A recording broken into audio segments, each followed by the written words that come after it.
Hello students, this is exercise number 11 of the Progressive Monthly Magazine October 2021 on the speed of 100 words per minute. Start. The main purpose of the United Nations is to build up a world without war, a world based on the cooperation of nations and peoples. It is merely a world where war is kept in check by a balancing of armed forces. It is much deeper than that. It is a world from which the major causes of war have been removed and social structures built up which further peaceful cooperation within a nation as well as between nations. In the preamble of the Constitution of the UNESCO, it is stated that war begins in the minds of men. That is essentially true, and ultimately, it is necessary to bring about the change in our minds and to remove fears and apprehensions, hatreds, and suspicion. Disarmament is a part of this process, for it will create an atmosphere of cooperation. But it is only a step towards our objective, a part of the larger efforts to rid the world of war and the causes of war.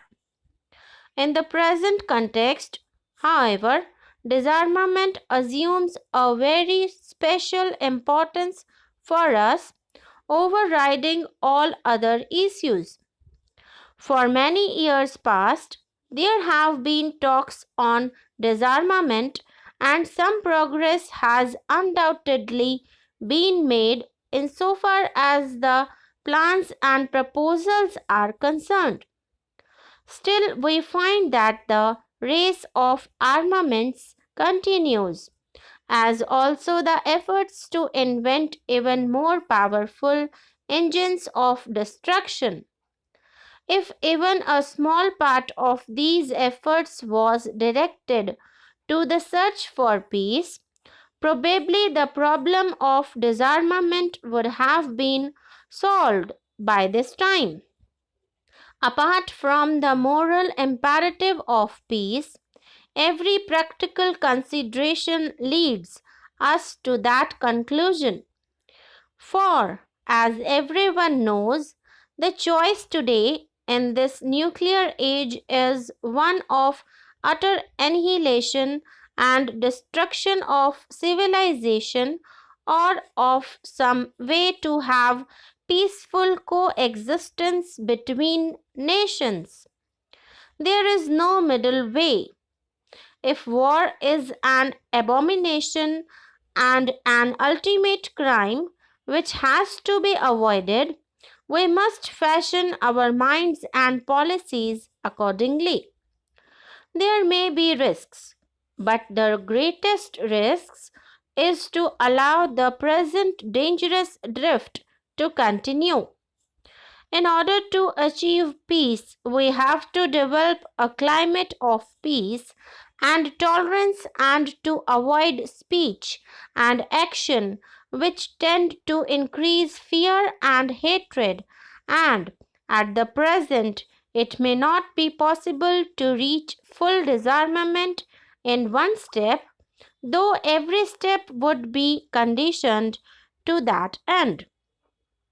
We live in an age of great revolutionary changes brought about by the advance of science and technology. Therein lies the hope for the world and also the danger of sudden death. Because of these advances, the time we have for controlling the forces of destruction is strictly limited.